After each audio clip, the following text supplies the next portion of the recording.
Hi, I'm Andrew Rodriguez, and welcome to Psycho Bible.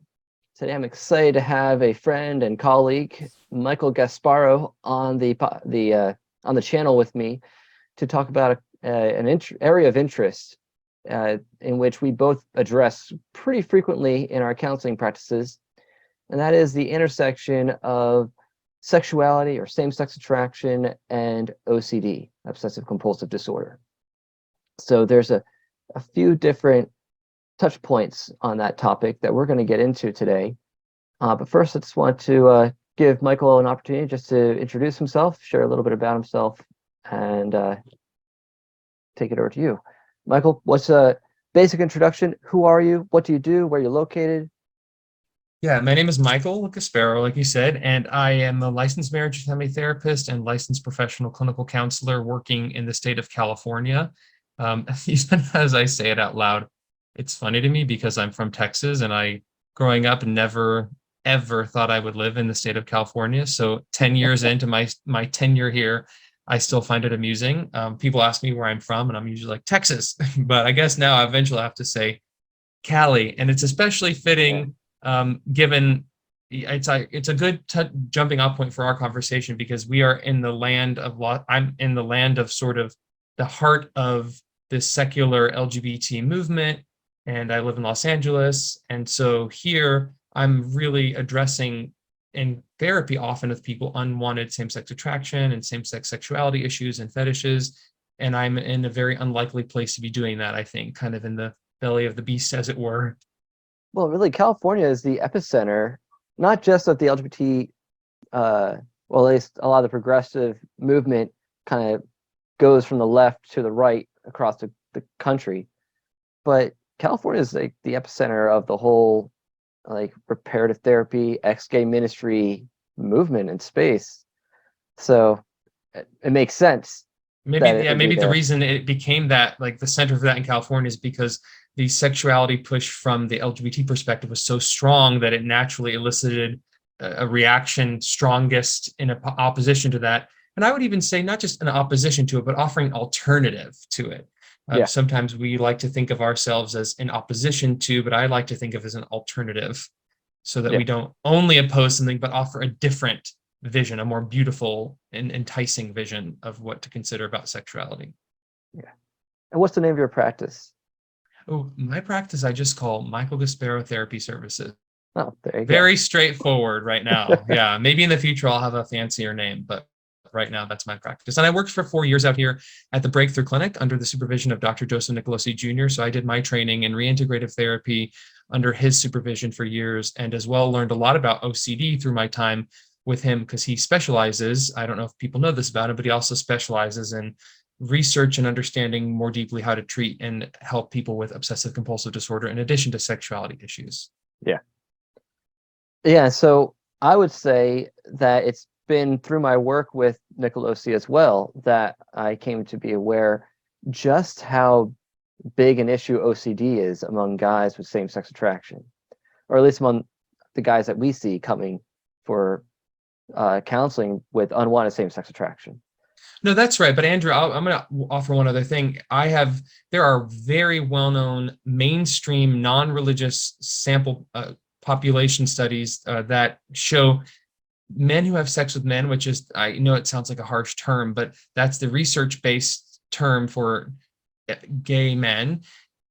Oh, the Those pop, active, yeah, Yes, that population has been studied by non-religious groups and have been found to be statistically significantly higher in their rates of OCD than other men. Those are not just conservative men who come for unwanted same-sex attraction to therapy. That's men who have sex with men yeah, populations. So we know through good secular research that men who are having sex with men, as well as in our clinical experience, men who may not be having sex with men but have same-sex attractions also have significantly higher rates of OCD than in the non-SSA population. Sorry, it's so hard because the terms we use, I get tongue-tied a little bit because there's so many different ways of talking about the terminology, but that's the heart of the matter. yep. And that's a good segue to what I wanted to share at the outset. I had someone comment on one of my videos recently saying, "Oh, you're aware of HOCD, right?" which HOCD is short for Homosexuality OCD. It's a particular subset of OCD in which the concern is I might be gay. All right, so does this mean I'm gay? All right. And so it becomes an obsession, and then we can get into that a little more. It's like, yeah, of course I'm aware of that. It's like, well, all guys with unwanted same-sex attraction, they really just have HOCD. So that's what this commenter was saying. And I'm like, not quite true. There's a variety. So what I find, obviously, is there are guys who simply have unwanted same-sex attraction. No OCD, or at least if there is any, it's not clinically significant at all. So there's that category. Then there are those who have same-sex attraction and just OCD in general. Perhaps maybe scrupulosity or concern about orderliness or concern about causing harm. So there's all these different dimensions of OCD. Then there are those with same-sex attraction and HOCD on top of it. So the particular type of OCD in which they're concerned about, am I gay? Worry about their sexuality. Then there are guys who just have HOCD and no actual same-sex attraction. Like I just had a new client start yesterday. He's like, I'm not attracted to guys at all, but I have HOCD. Like that's literally what he told me start of the session. So I see the whole range in my practice. So those are the categories that I see. Would this fit your own experience as well? It does, and I think it's good to consider that what you described is almost a spectrum in itself. You were like going down a path, and it is blurry and confusing at times, but there are also times where it's very clear what's happening. So it can, especially as one category bleeds into the next, that's when it starts to get a little confusing. Like, for instance, if I have a client that does have some sexualized behaviors where they maybe test themselves by looking at homosexual pornography and masturbating, and at the same time, they predominantly are heterosexually oriented and they mostly just have fear about their sexuality in general, that's where it starts to get a little confusing. It's starting to ask yourself, is this some residual, unresolved, unwanted same-sex attraction in addition to the OCD? Or is it really just a checking behavior? Because people will do that. They will test themselves. And by the way, I'd like to point out, Andrew, the book you have on the shelf behind you, The Mindfulness Workbook for OCD, is a very secular, LGBT affirming environment who have entire chapters of their books dedicated to now what they're calling sexual orientation focused OCD. Yeah. And even within that book, they'll talk about people engaging in homosexual behavior to test themselves. And so it is hard sometimes. I'd be remiss for not admitting that discerning clinically what's going on sometimes can get messy, but often over time it becomes clearer, even if at the outset it's not. And then sometimes it's just so obvious right away. Okay, this person is not sexually interested in engaging with men. They are simply checking or testing or avoiding. And those times, especially the most obvious ones, they don't always have great insight. So your client that said, I know it's just HOCD, but here I am, that client is, I would say, the exception, not the norm. Because my clients with high levels of HOCD and very little interest in sexual engagement with men often are the most terrified about it and the hardest to convince that what they're dealing with is OCD at all, because they come to us convinced that what they're dealing with is something else. But there are ways, and we can get into more why, but there are ways you can start, as if you're trained and look for OCD patterns, it's very clear and obvious. So this isn't total guesswork all of the time. Oh yeah.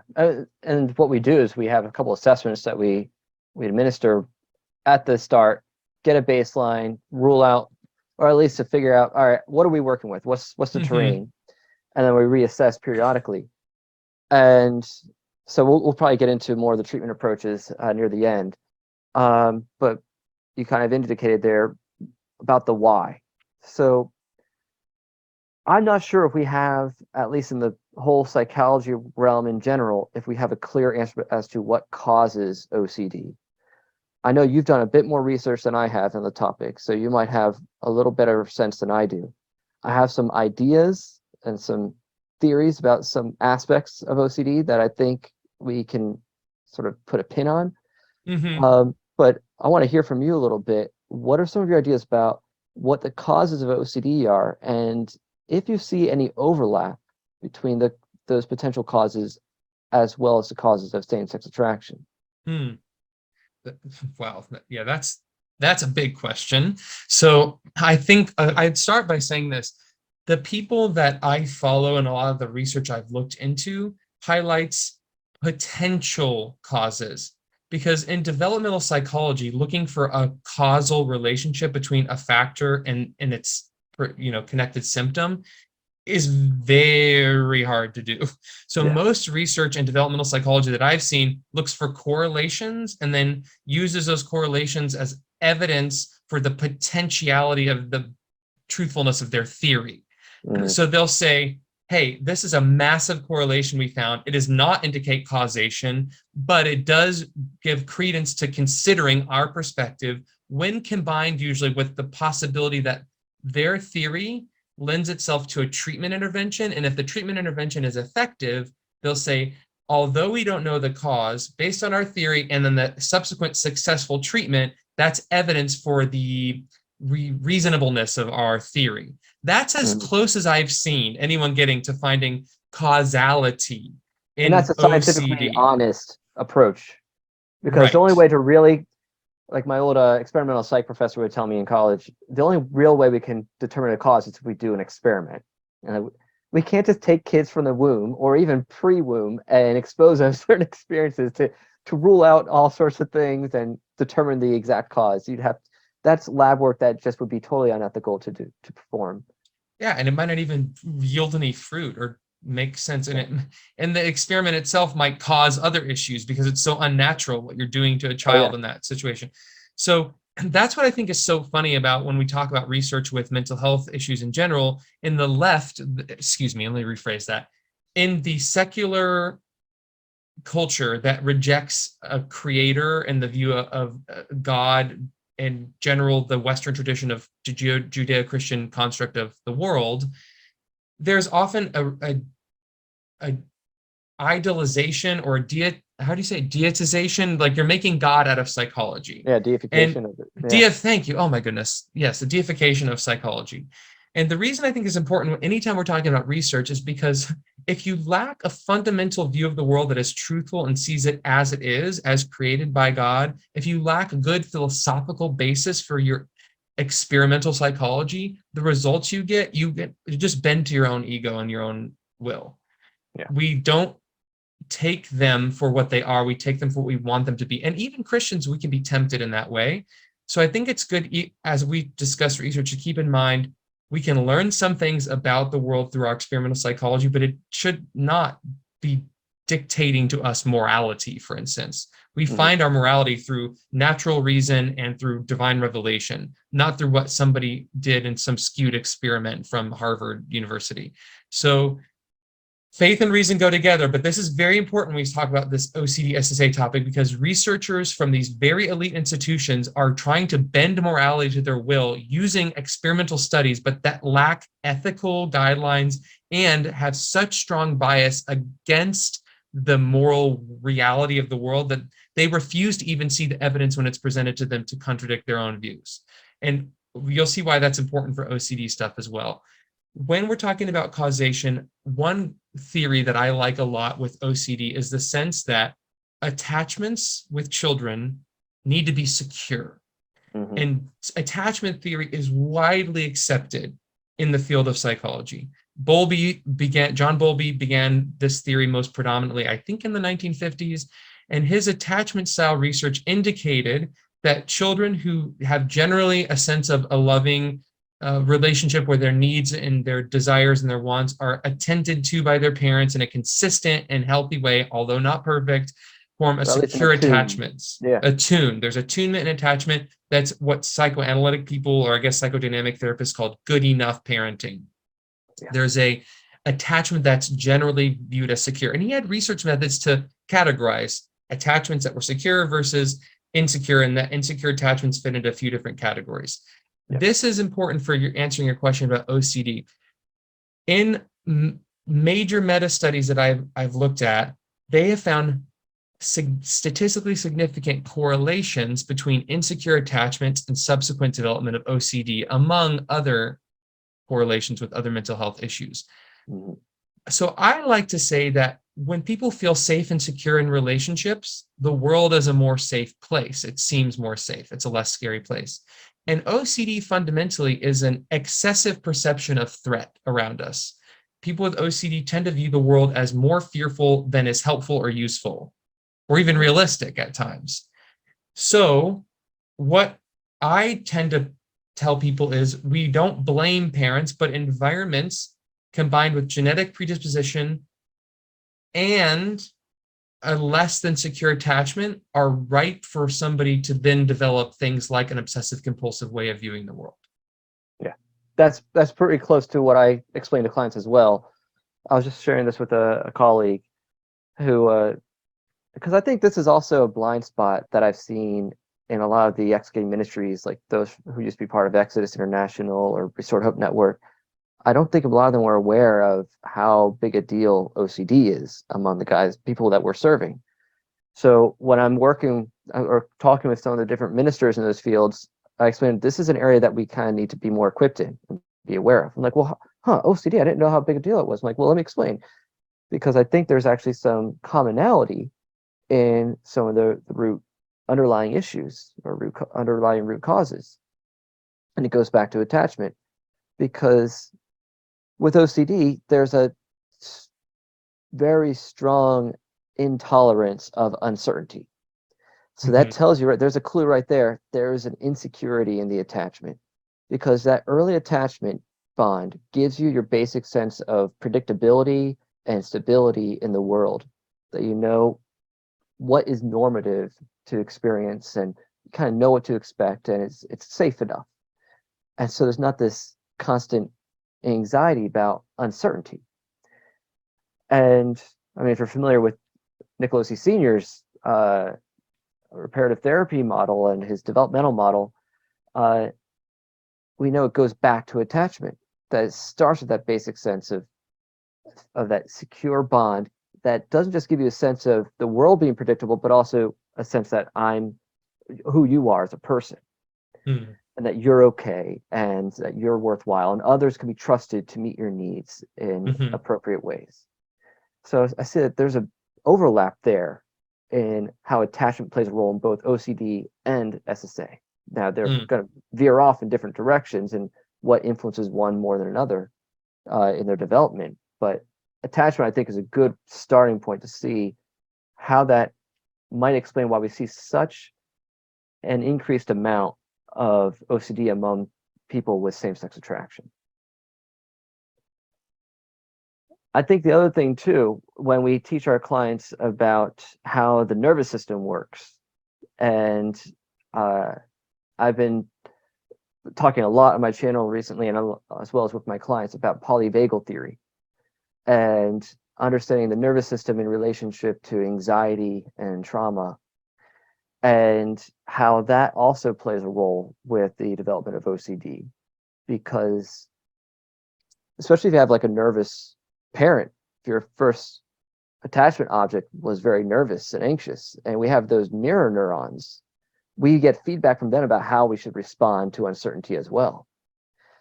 And that initial response that we get to some sort of novelty, whether it was actually a threat or not, if it's something that is novel, out of the norm of our experiences, the amygdala is going to tag that and codify it as a threat. And so therefore, when we're doing work with our clients, we introduce how important it is to develop mindfulness-based skills so that we can have more of a dispassionate reaction, or a really kind of non-reactive approach to the initial intrusive thoughts or feelings that we tend to obsess over. So that there's not going to be this feedback to the brain that, yes, there's a threat, so keep bringing this up to me more and more. And so I can be hyper aware of this danger, this uncertainty. So how this is kind of another aspect, not so much about the attachment itself, but just how the nervous system functions and how we learn to respond to things that are different, things that may be threats, but maybe we're over evaluating how threatening they are. And not just threats though, because with OCD, we're not just concerned about things that are dangerous, but things that even are maybe neutral or even positive, but they just take up too much real estate in our mind and they intrude and just won't go away. So what are some reactions, some of that, or some ways you've been mulling over how the nervous system plays a role with OCD? I like that you're exploring the polyvagal theory. I think that it's good for me to continue to look for that with clients too, in terms of how is our fight or flight or freeze. There are different ways researchers are categorizing these things now, I think, but fight or flight mechanism is colloquially, there we go, is known. I think that's really helpful. And I think mindfulness is essentially an exercise in curiosity and increasing our ability to just be observationally aware versus reactive to. And that's really important for OCD, but concurrently, it's important for same-sex attraction. And this is a big part of Dr. Joseph Nicholas Jr.'s approach, the mindful approach to sexuality, instead of the, oh, yes, I must engage and identify with every feeling I have, or, oh, no, I have to repress and hide, just the what he calls the oh response. And, oh, I'm noticing, and then having curiosity and then reflecting from there. With curiosity, we trigger different parts of the brain. The prefrontal cortex, which is, I believe, the reasoning center of the brain. I'm not a neuroscientist, but I think curiosity cultivates pushing the brain function from the brain stem, the most, reptilian part of our brain, the amygdala, like you noted, to the higher functioning parts of our brain. So, and in that regard, there you have a skill that both helps you cope with mindful OCD approaches and mindful sexuality approaches. So you're kind of addressing killing two birds with one stone in some ways, and they influence each other. And one thing comes to mind too is, and a lot of the things I was reading in the preparation for the presentation you were discussing, I did a presentation at the IFTCC, the International Federation for Therapy and Counseling Choice Conference in 2021 on co-occurring OCD and same-sex attraction. And in the process for that, I found a lot of interesting research being done on disgust in its role in obsessive-compulsive disorder as a distinct type of anxiety from fear, and researchers beginning to categorize these separately.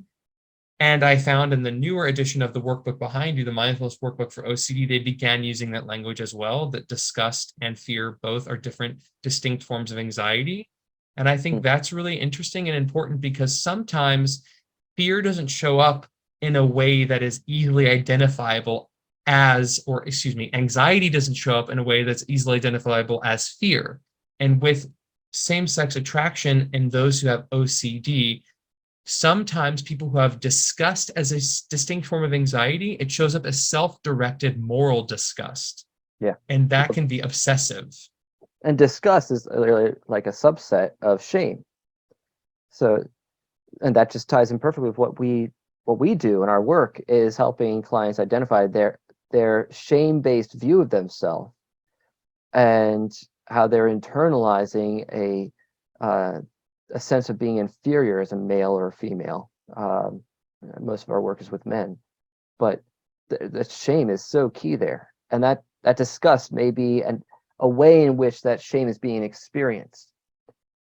So, would you elaborate a bit more on some of the models that you've been seeing in the research on how disgust plays a role in OCD and the co-occurring same-sex attraction? Some of this is my theories too, and I say that not to take ownership of them, but to say you might not. I had somebody message me, Andrew, after they saw my talk, and they're like, where does it say this in that book you reference? And I was like, it doesn't really. I'm kind of extrapolating some of these, but one of the theories that I like a lot is the idea that obsessive compulsive disorder is repressive by nature, so that the function of OCD is essentially to repress the emotional life out of a sense of fear of certain emotions. So especially fear of what traditionally Aristotle and others called the pleasure appetite. So the the pleasure appetite consists of three main sections. And I know this seems like a tangent, but I think it's really important to consider. So we have sense and moral goods that arouse pleasure in us. And sense goods are things like coffee, like here's my cup of coffee, and it brings up this sense pleasure when I drink it. But then moral goods, like as Christians, things of the Lord, of God, also bring up pleasure. And it starts with love, then it goes to desire, and then it culminates in joy. So I love something, which gives me the desire to seek it. And when I get the thing that I seek, I experience joy. I'll use a sense example to start. I love coffee. I just enjoy it so much. Okay, that cultivates within me this longing for coffee. So then in the morning, that desire stirs up these different emotions in me that give me the energy to pursue my goal, which is to get that cup of coffee in my hands. And then when I go and I get the cup of coffee and I take the first sip, I have joy. I've achieved the sense good that I sought. Why is it, you're like, why is this related to OCD? How does it have anything to do with it? I believe that a lot of people who have co-occurring same-sex attraction and obsessive-compulsive disorder have so much fear of enjoyment, desire, and joy that their bodies and minds tend to repress through fear and disgust those natural pleasure appetites. The problem with that is our desire for pleasure doesn't go away. And so we tend then to get our need for pleasure met in covert and unhealthy ways. Whereas when we acknowledge, feel, and respect those desires and bring them into our forefront, or the front of our vision, we then bring them under the guidance of our intellect, which becomes subservient to our will. And so obsessive compulsive disorder, from some of the theoretical models I use, Andrew looks at obsessive compulsive disorder as repressive by nature and in need of both doing two things to treat it. We have to mortify or bring down excessive fear and disgust. And there are many clinical paths to trying to do that. But we also need to cultivate a lifestyle that's attentive to our emotional sensitivities and is attentive to the good things that God gave us in our life so that we can cultivate an appreciation of sense goods, enjoyment, desire, and joy. And these are two sides of the same coin, but they need to be addressed distinctively. And I find when we do address both the fear, excessive fear, but also the underdeveloped emotions of the pleasure appetite, that people move towards a harmonious way of living more easily than if we just address the fear on its own. What do you believe may be at the root to that repression of the joy or pleasure that one experiences?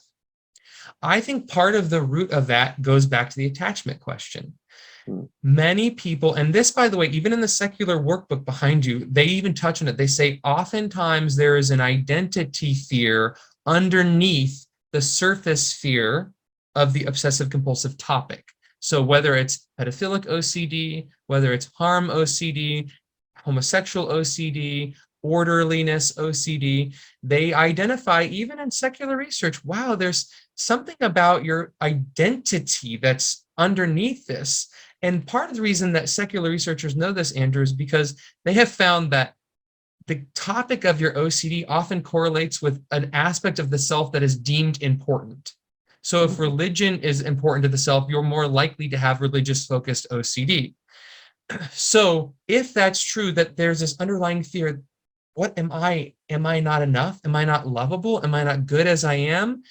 And so that identity fear is often more significant in people who have not learned I'm lovable and good just as I am. And there are two ways people learn this. One, and ideally through mom and dad. That's how we learn this first. Two, apart from mom and dad, divine revelation. So some people who didn't learn it from mom and dad, we see in the Christian tradition and in other religious traditions, and in the Jewish, and we see this in the Old Testament, we see this peppered throughout salvation history. Some people come from really, unfortunately, unhealthy environments, and through the miracle of God's revelation, they learn that they are lovable and good just as they are. But the privileged pathway that God chooses to teach us this is through our family. Yeah. So let's try. We're like at the 30,000-foot level here. What is like a client example you can think of where you see these dynamics in play? Well, let me start talking about my own life. How about that? Can we just do Sure. like because part of the reason I'm interested in this topic is because I've lived this topic. So, and I find that I can share with more clarity when it's about my life than talking about vague client examples. So, in my life, I had a tremendous amount of fear around being okay as I am.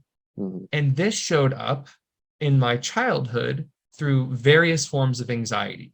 They were not fixated on sexuality at first because I hadn't hit puberty yet. So I remember at a young age, for instance, I was afraid of my family dying. I was just talking to a friend about this the other day. I have very early memories of before I could even do complicated math, like adding up how many years till each person in my family died. Like how many years did I have left? I'm talking like 7 years old, calculating the amount of years until the death of my parents, until the death of my grandparents. I look back on this and I see, oh, wow, that was a lot of anxiety operating in me as a child. I had a tremendous fear of the dark, like way more than a normal child should have, something that was excessive and repressive. I couldn't enjoy sleeping. Repression, by the way, means to me the pushing away of the normal, healthy emotional reaction to sense goods. So sleep is a sense good. But if you're so fearful that you can't fully enjoy sleep, that's a repressive fear. And I would wake up in the night through elementary school and go wake up my parents multiple times a night, colored with fear. Same thing with storms. But you might say, how does this thing do same-sex attraction? Well, I was cultivating, and in my heart there was growing this fear. It was not being resolved. And then in rushes at adolescence all this sexual energy. Mhm. Well, I was a Christian, and the predominant emergent sexual energy was towards men. And so then there was even more fear. Oh my Mhm. gosh, here's this rush of feelings, but these feelings are bad and unhelpful and scary. And so I think for a lot of men with same sex attraction from Christian environments, it is yet another trigger for anxiety and fear due to the fact that the first feelings aren't of the acceptable type of sexual feelings. So that's a start. I'm going to start, I'll leave it there and let you ask questions, but those are some ways I saw the anxiety of OC tendencies starting in early childhood and then getting exacerbated by the emergence of same-sex thoughts and feelings in adolescence. Yeah. So how would you describe what the identity piece was there? So for me, the identity piece was, am I okay as I am Mhm. with my same-sex attractions in this Christian environment, irrespective of if I act on them or identify as them? Does this make me unlovable? Am I Mhm. disgusting? I think that fear was fueled by secrecy. And a lot of the time when people have same sex attractions, especially in our generation, there wasn't a very easy, safe path to discuss, as it might be different now for young kids. They might have the opposite problem, that they're told that they, actually should embrace them as an identity. But for me, I think the secrecy also contributed to this, because if anybody really knew me for my struggles, then they wouldn't love me as I am. I don't think that's totally unique to people with same-sex attraction, but I think that can be something that the enemy uses, the devil uses, to cultivate that fear and that anxiety even further within us, and connects it to an identity piece. My parents won't love me if they knew this Yeah. about me. Yeah, that sort of affirms why it's so important the approach that we take in reintegrative therapy, where we tell clients at the outset, we're neither taking a pro-gay approach nor an anti-gay approach where we just want to suppress it and repress it and white knuckle it, but rather get to that place where you can experience the attraction without a strong reaction, and then you can observe it, find out what's going on underneath it. When we have this, like, I also explain people this way, because there are people who can white knuckle it for quite a while, and they could hold out and they won't act out on it.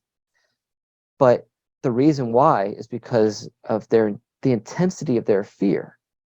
So I Yes. explain to people there's no virtue in not doing something because of fear or shame. The virtue comes in when you get to that place where you realize you have absolute freedom to do it, but you choose not to now. because it's Yes. incongruent with your values. And that has to do with the definition of virtue too, because virtue is a habitual disposition toward the good. It means that it becomes easier to choose the good. It is your disposition towards it. But white knuckling is really just, it's very hard. It becomes increasingly harder to avoid the thing that we're doing when it's based out of a servile fear. Yeah. So the other thing I explain to clients when I notice that there's at least a strong OCD component is, all right, so now when you have that identity piece, does this mean I'm gay? And the idea, if I'm gay, this would be terrible. Okay, so there's that identity piece there, that not just the question of if I am gay, which I just sort of understand that might be the question they have. I disagree with the very term gay as an ontological category for a human. But regardless, that's a question that our clients are often struggling with. But then there's a value placed on it, that if I am, then that's terrible. All right. Usually there's some degree of catastrophizing being combined with the identity component. And so with OCD, there's this intolerance of uncertainty.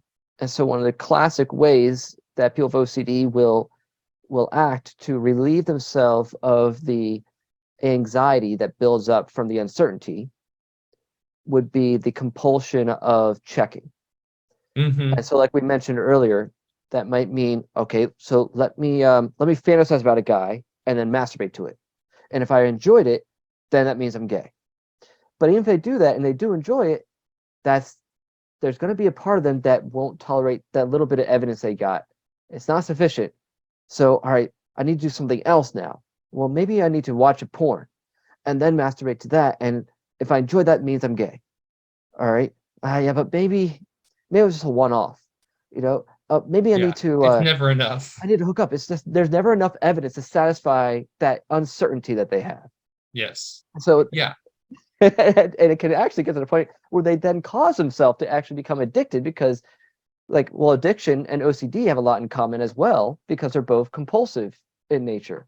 So they continue to act out, and then they end up they might not have actually had any legitimate same-sex attraction at the start, but then through the repetition of their behavior, they develop some degree of same-sex attraction from conditioning themselves.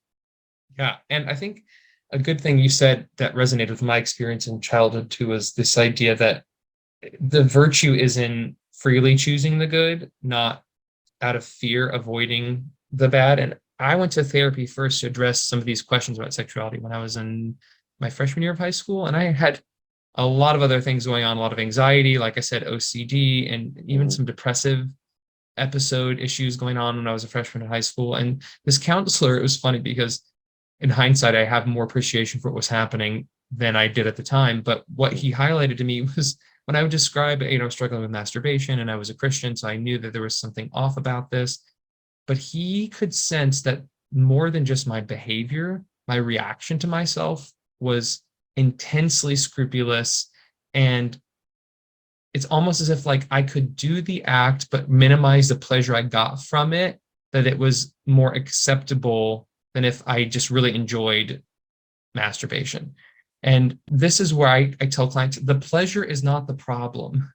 Sexuality is meant to arouse pleasure in us. So there's no path forward to healing sexuality and the wounds we have around it if we don't accept, acknowledge, and respect and feel the natural pleasure we get when our sexuality is engaged. So the pleasure itself you feel is not the issue. It's the way you're engaging with your behavior that might be out of step with God's call for your life, or not your highest good. But at the time, he noticed there was so much fear that was intertwined. He was the first to, and this is years before I realized I had OCD, to say something in here, not even just the behavior you're doing, but the way you're treating yourself and the way you're reacting emotionally to this process is excessive and problematic. And what's ironic is when we have excessive fear and shame and disgust, which is connected to this obsessive compulsive cycle of scrupulousness, it dysregulates our emotional life. And what do we know about sexual compulsions and addictions? They're fueled by dysregulation. So it's intrinsically unhelpful to engage in obsessive and compulsive scrupulous feedback loops to yourself, because then you're even just more likely to utilize that behavior as a coping mechanism. Yeah. So the very thing that you want to stop, you keep doing more and more because you haven't identified another way of addressing or self-soothing from that anxiety you have. Yeah. And then I'll fast forward a little bit. I'm trying to offer some specific touch points for why like this kind of messy overlap between OCD and the SSA issue. And I remember a few years later, so I continued with a new therapist, and I was trying to look at the underlying attachment wounds in my life, and I was trying to explore these things that are kind of basic principles of reintegrative therapy. And I remember being in my early, like maybe 20 years old at this point, and I remember just thinking over and over again about like, am I gay, but am I not? But am I gay, but am I not? And I didn't have the language to realize that what I was doing was engaging in obsessive compulsive reassurance seeking and checking. Mhm. And I had strong same-sex romantic and sexual feelings at the time. So I was not part of the category of, I don't have those feelings, I just have obsessions about those fears. But they got mixed in together. And I remember thinking, oh, this is so miserable. I can't imagine anyone going through this. And I said going through this, meaning having same-sex attraction. I thought that was the totality of the suffering I was experiencing, without realizing the real suffering at that time was the obsessive-compulsive anxiety about the experience of same-sex attraction. And I'd like to offer one last thing about that. I think the cultural narrative around the conflation between feelings and actions and feelings and identity actually make people more obsessive and compulsive. Oh, yeah. I think the culture is actually harming people by this narrative, by contributing to their obsessive and compulsive tendencies, and to see sexuality in a lens that is intrinsically triggering for people with OCD. And it makes me very angry because people don't realize the harm that they're doing to individuals like myself. Whereas if I had been told culturally and within my family, because my family and the church offered a different perspective, but it was so overwhelming in the culture that it was fueling and contributing to my confusion. If everyone's on the same page here and says to a young person like myself, hey, you have these feelings and these thoughts, but that doesn't define you, and you can hold space for uncertainty, and your feelings and your behaviors are different. It's okay to acknowledge a desire and respect that desire, but also to guide your actions towards a different end, to guide yourself towards, let's say, integrating with your conscience and being chaste. That doesn't mean you're being a false person. That doesn't mean you're denying your true self. That wouldn't give me certainty, and I probably would still have some obsessive compulsive issues, but it certainly would have helped disentangle the level at which I viewed such a strong area of my life, which is sexuality, which is a very prevalent part of all of us as human beings, from this OCD issue. It would have helped me immensely. So I think we owe it to people to have this conversation honestly, so that we can try to inspire people to think differently about the way these topics interplay with one another. Oh, yeah, definitely. And yeah, the culture is using some cognitive distortions in how it addresses this by using that labeling and mislabeling and emotional reasoning that, oh, because you feel a certain way, that defines what's true for you. And I don't even like to use the term identity in the way I refuse to use the word identity in the way the culture does when we talk about sexual identity and gender identity, because if you look actually at the etymology of the word identity, the Latin word is item. I'm not sure if I'm pronouncing it correctly, but it means same. The idea of identity is that you possess the same traits as others in that group. So, but the way we talk about identity these days is that it's something individualistic and subjective, and you don't need to possess, like, to identify as a male. It just means, well, you identify as a male. Like, you don't have to. It goes against the essentialist. You don't have to have understanding. sameness. You don't have to possess the same essential traits that every male needs to have, which would be at least a male reproductive system. You know, or the chromosomes, or yeah. I prefer to go by the system because what would have worked universally throughout all of history before we had the ability to look at our DNA, and also you got some cases like, say, androgen insensitivity, and so you got, anyway, I don't want to go down that path, but We're throughout speaking the history, same what would have language, worked generally. universally was at least identifying people by their genitalia or their gonads. So it's apparent. So identity should be considered actually something objective that you can objectively identify. You don't have to get an Well, opinion about what yeah, someone. and yeah, sorry, go ahead.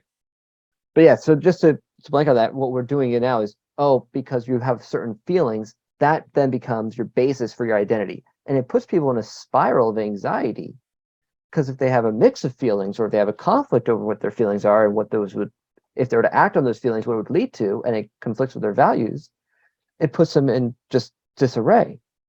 We need Yeah. some sort of stable ground to like, well, to ground people in a reality that their body is what their identity is based on, independent of what their feelings may tell them. And Yeah, and what I the think culture it may, and yes, I agree, absolutely. And I think it may have been, I think I would have still had obsessive and compulsive issues, even if the culture had been on, a clearer page in this, or in the more unified and clear perspective on this matter. But I think it would have reduced the suffering in the sense that I could have seen my sexuality for itself and not conflated it with the obsessive compulsive tendencies. And frankly, it's harder to identify, in my opinion, sexuality based OC issues, because sexuality is intrinsic part of our self. And so it gets very muddy very quickly, as opposed to like harm OCD, which is a fear that you might hurt another person. Like, okay, that becomes extrinsic to the self, and then it's easier for even the therapist to identify. It's a more clear symptom to pick up on. Yeah. So I'm just trying to offer that clarification to say that I'm not saying if the culture had been on the same page, I wouldn't have obsessive compulsive issues, but have reduced and made more clear what was obsessive compulsive and what was a sexuality issue in my life. And that brings me to a question I wanted to sort of touch on before we end. I got a couple others. Is what are some ways that would be helpful for therapists and clients to make that distinction between what is the legitimate same-sex attraction and what is more of the OCD? Well, the first step would be, if they're therapists and they're listening to this, is to do some assessments for, I know you said this already, but to do some assessments for obsessive compulsive disorder. So whether it's an online assessment that they use that's well established in literature, or if it's just going through the DSM-5 with a client and making sure you're checking and looking for symptoms that exist. So for therapists, that perspective. For client, for a person listening, just consider, are you feeling afraid a lot of the time and finding yourself ruminating or going over and over again in your mind about your sexuality? And is it possible that that's detracting from your ability to be present with other people and to enjoy normal things that are good and healthy in life? And that would be a starting place. Like, if you're answering yes to those things, it'd be a good starting place to be like, maybe I need to check in and see if I have some obsessive compulsive tendencies. In terms of finding a way forward, I really personally like encouraging people to think beyond just a clinical solution, and to first and foremost encourage people to say, what are your habits in your life that are cultivating openness and unhurriedness towards enjoying life? Now, I know that's probably not the first line of defense is for OCD treatment clinically, but I think cultivating a life that is affectively sensitive, attentive to the emotions, is contradictory to most people with OCD's tendencies. They tend to cultivate a life trying to seek controlling perceived threats through not being fully present and constantly assessing threats in their mind.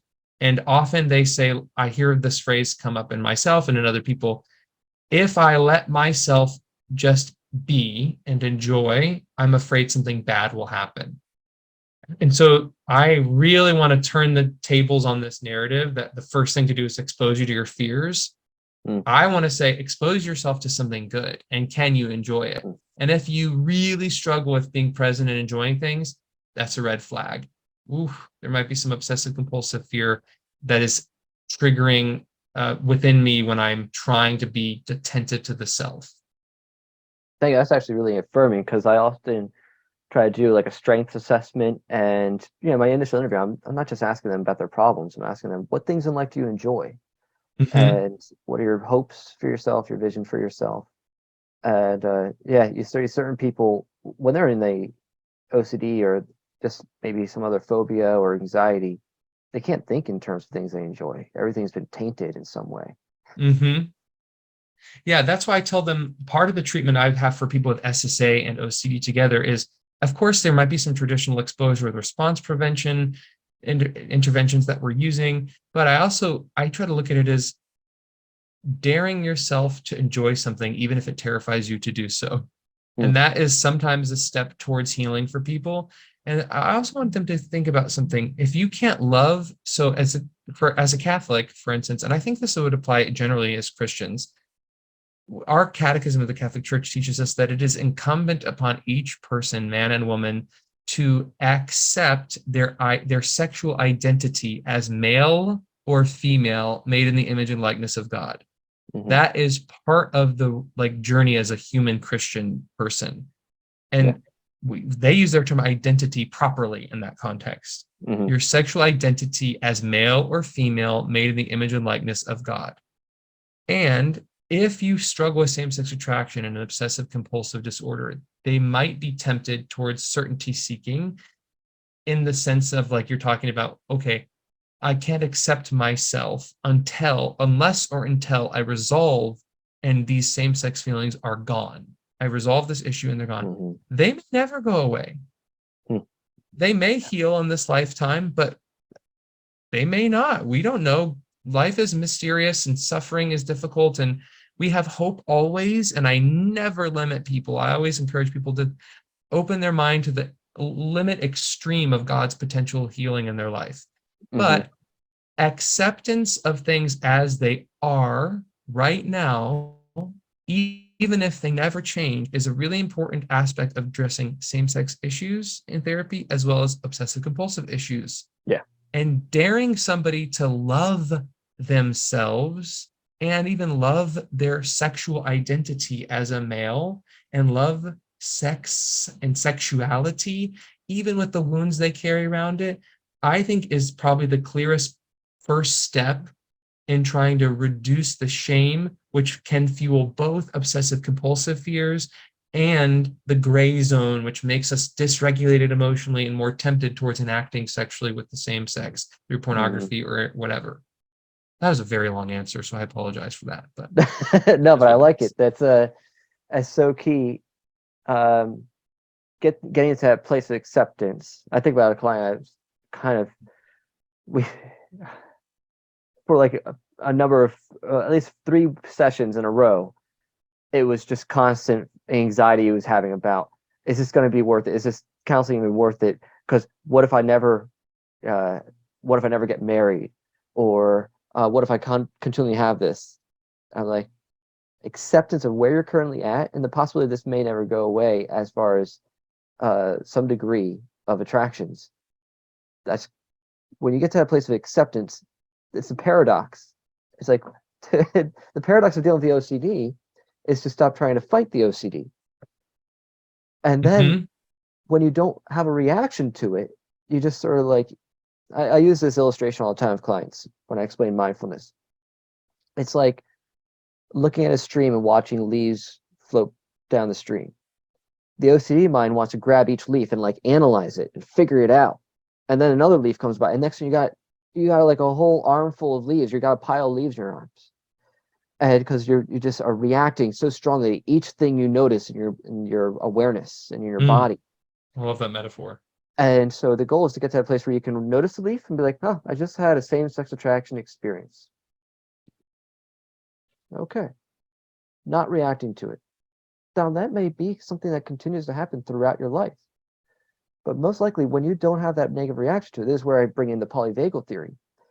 If I'm not reacting strongly to it, then I'm not sending a positive feedback message to my amygdala to tell me that it's a threat and that I should really be more concerned about it and be hypervigilant about it. Instead, I'm telling, it's no big deal. False alarm. Oh, okay. Parasympathetic nervous system response can kick in now.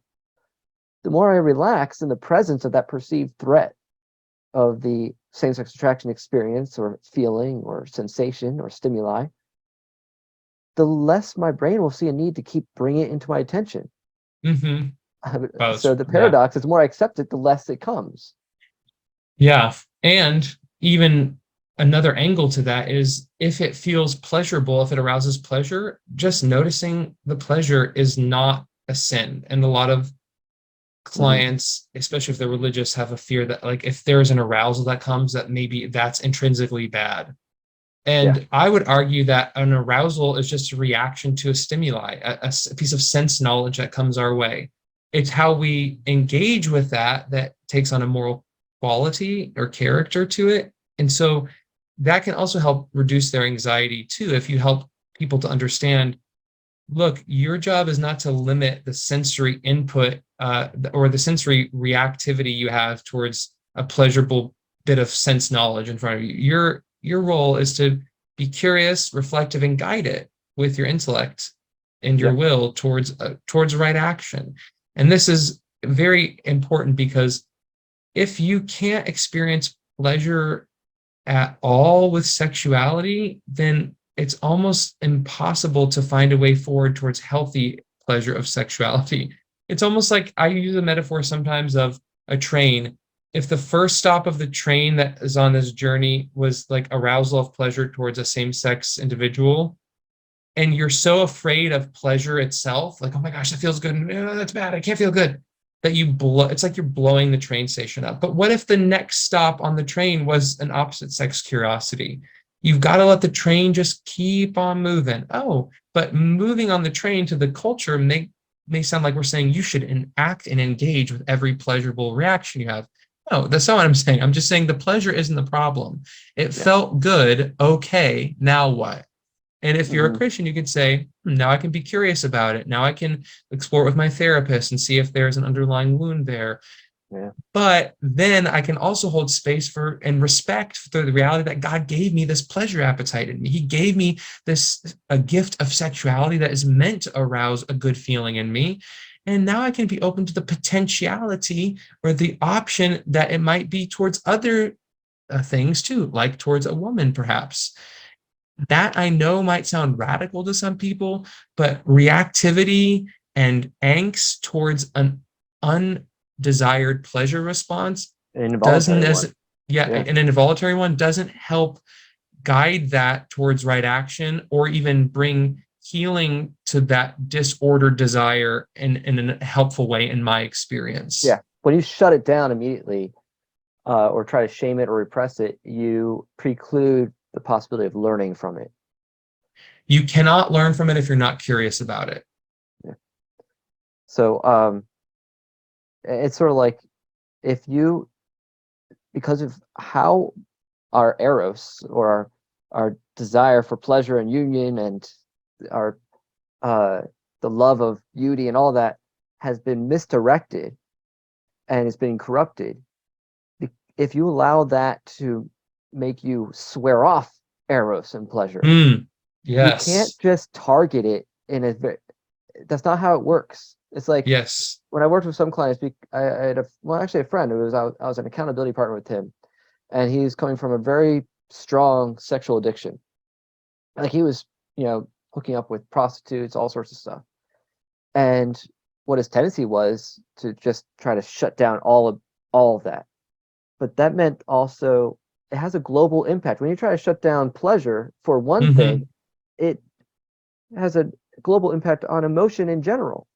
Yep. So you need emotion to experience life and be alive. Yeah. And you're speaking my language. I'm loving your perspective here. And I will add on to that. We need emotion because God gave the gift of emotion to us to help us choose the good and avoid evil. They're actually Mhm. faculties given by God to help us follow Him. Yeah. So when you try to, it's like he thinks he's using a sniper rifle to get rid of this emotion for Mm-hmm. the pleasure, but he's actually using like a bazooka, and it's gonna have like this big impact. So then he's now in the gray zone constantly, and it's like, well, of course, because you're not re-engaging and Mm-hmm. getting back to experiencing pleasure again in healthy ways, but because you've shut down pleasure in general. You Mm-hmm. thought you're trying to shut down pleasure in this area, but need to allow yourself to be curious about it so you can get to what the root is and then engage with with healthy pleasure, meeting your needs in healthy ways. Mm-hmm. So, Yep.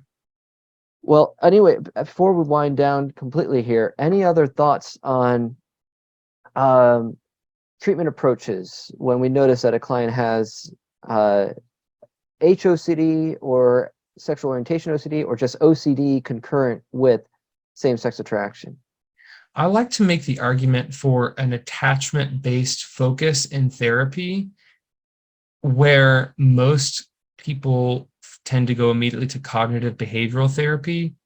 And I like to argue for an integration of those. And I mentioned this once earlier. I reviewed a meta study that looked at many different research experiments, or treatment experiments, I should say, on using attachment-based methods for treating OCD specifically. And many of the studies within that meta studies I reviewed as well, and most of them found statistically significant reduction of symptoms of obsessive-compulsive disorder with attachment approaches. With children, they would use a child and a mom together.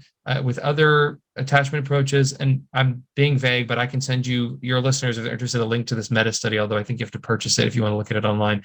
And this meta study emphasized that they were not saying you should not use cognitive behavioral therapy. I don't know if people are listening are familiar, but cognitive behavioral therapy, especially the subset called exposure with response prevention, is the go-to research-based method for treating obsessive compulsive disorder. I think if somebody has same-sex attraction and OCD, it's a great piece of evidence that they likely have attachment wounds. And cognitive behavioral therapy, especially ERP, can really come up against some limitations when somebody doesn't even trust the relationship enough to try the interventions, or it can be overwhelming to their nervous system if it's done too early. So I like to integrate both an attachment-based approach to therapy and emotion-focused based approach with cognitive behavioral therapy together, so that these sort of approaches are looked at more as sympathetic, or what is when they work together, there's another word. There we go. We'll use that word, and not in opposition to one another. I like that. And it reminds me of a particular client, a female client. Yeah, she comes into counseling with me. She's sure she has some same-sex attraction, but she came with a diagnosis of borderline personality disorder and bipolar and all this stuff. And she had no attachment with her parents. It was simply, dad was so stoic and mechanical, and mom had postpartum and it's chronic depression throughout her life. She had no attachment with either parent. And so she was, then of course that led to being vulnerable to being exploited and used sexually in her teenage years. So she had, of course, tons of trauma. So what I had to become for her was like an attachment object. That, when you're growing up, you first get a sense of safety and you map out your environment through our mirror neurons. So another thing I explain to clients that as a little toddler, you look at mom, if you see a bug and it's novel, you'd have never seen a bug before, perhaps, but you look at mom, how does mom react to it? If mom screams, you're like, oh, I should be scared of that too. But if mom's like, nonchalantly smashes it, and you're like, oh, okay, I don't have to be scared of it. I can have authority over it. You pick up, we co-regulate. She never had that. So she'd come in and she'd be like, this is what my week was like. And it's just like verbalizing all these things. And I'm just like a calm, steady presence. I'm like, okay, all right, let's think this through again and just help her organize her thoughts. It was just gradually, I can't even think of like really specific interventions as much as I was just being a stable presence with her, showing her that you can regulate yourself through these reactions you're having. And I can be sort of like your sort of some sort of reflection that you can bounce your emotions off of and see what's normal for you.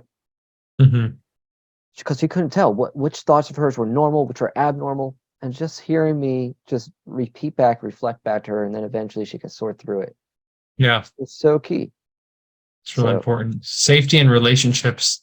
The wounds that happen in relationship are healed in relationship. And so I think therapy can be a place for that. And if they're not able to take advantage of the therapeutic relationship in that way, or as much as you'd hope they could, I guess my hope would be that they at least learn that there's a different way of relating that doesn't Yeah. mirror the hysterical or the dysregulating experiences or the misattuned experiences of other relationships in their life.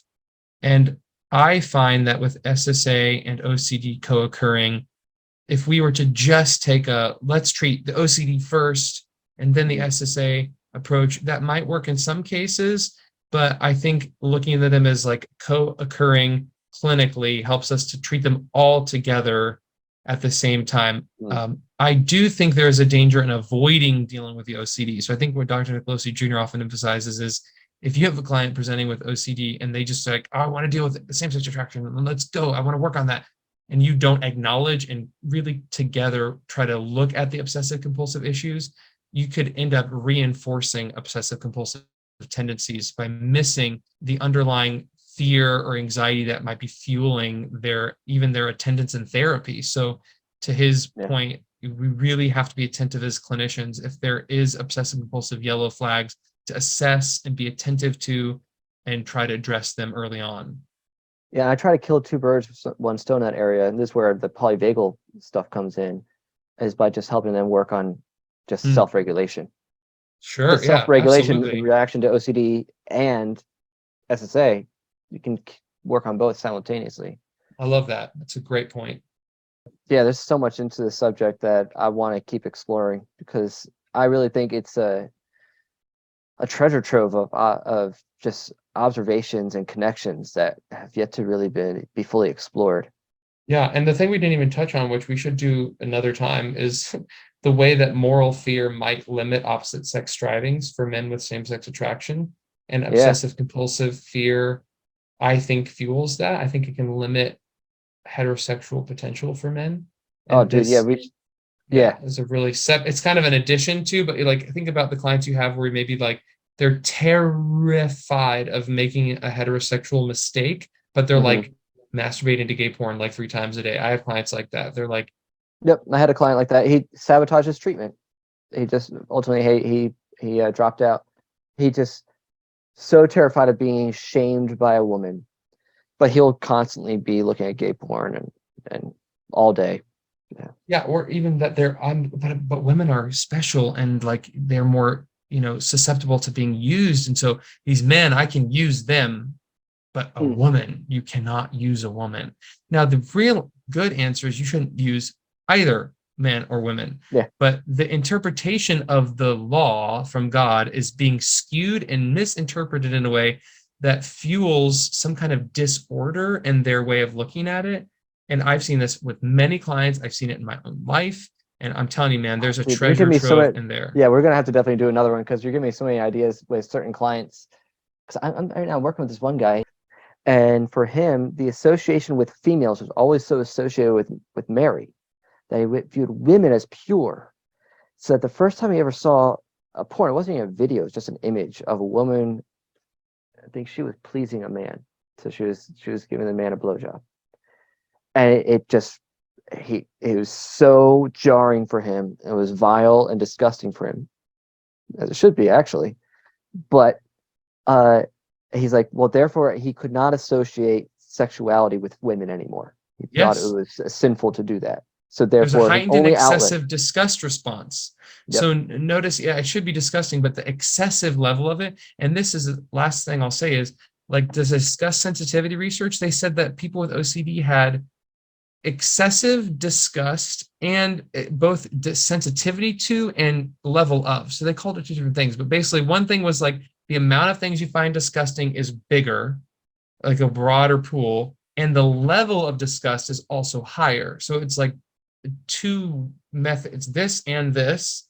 And with people with morality focused OCD, like I said, it tended to be self-directed moral disgust or even other directed moral disgust. And so a lot of these guys with OCD, it's like, my friend, he's sleeping with his girlfriend and they're in sin. And there's this disgust and like this almost like hatred towards their friend who is violating God's law, but they are engaged in homosexual acting out. And so there's like a very distorted view of the world and a projection of their disgust onto others that really is repressing their own ability to be attentive to what may feel good with a woman potentially. And I think it's like maybe the work of my life to try to understand this better, because there is something here that we're missing, and not missing altogether. Joseph is attentive to this. You should ask him about what his dad called the psychoanalyst called it like the Madonna horror complex, that women are either like the woman, like but it's not directly related to this, but there is a possible connection. And I guess it's a Freudian thing, but I don't know anything about Freud. So anyway, we could go on for hours. Yeah, this is fascinating. And I think it's going to be really helpful because not many people are talking about this. And it really needs to be discussed and sort of mapped out more. Well, man, we could talk about this stuff for hours, and I'm so glad. I think there's a lot of stuff in this conversation that will give people to chew on. So I hope you'll appreciate Us included. Yeah, I think there's a lot to I have explore so here. much curiosity about these overlapping topics, and I want to leave, my last word would be leave space for new learning in this. Like, I am frustrated that more people aren't allowed to safely explore this question, because we need more minds on this. We need more people to say, Michael, that's not how you see it. Look at this way and that way. And like, you and I together can learn more by talking about this. And so I want to challenge any clinician listening to this. Please, like, join the conversation. Tell me what I'm missing, where are our blind spots, because that's how we collectively grow and learn as a psychological professional community. But when people just shut us down and say, no, taboo topic, you can't talk about that, you have to think about it this way or that way, and there's no room for emotional or intellectual disagreement, then we don't learn. And so I just really hope people are inspired to try to understand and learn more together about this. Great. Well, before we wrap up, anything about your work that you'd like to plug, or ways people can find you, or some of the work you've done? I am online. If you're interested in contacting me, I have a listing on a great website called CatholicTherapists.com. So you're welcome to reach out. If any listeners want to find my contact information, they can reach me through that website. And I host Catholic mental health retreats in California. So if you happen to listen to this and you're in Southern California, you can reach out to me through CatholicTherapists.com and find out about some of our Catholic mental health retreats that me and my colleague Adam Cross are putting on together. And if you do a lot of podcasts, you've been a guest on Trending with Timmery a number of times, so you can do some backlog searching there. So I've always enjoyed when you're a guest on there. Thanks. So before we wrap up, I always want to make sure clients or anyone watching, listening, to hit the like button, comment, share, subscribe, so more people can be aware of what we're talking about here, get the word out on this. And since we've been talking about OCD, and OCD has such an intolerance of uncertainty, and we tend to look for assurance, I just want to leave you with something that you can be certain of. And that is that Jesus loves you freely, fully, faithfully, and fruitfully. All right, bye.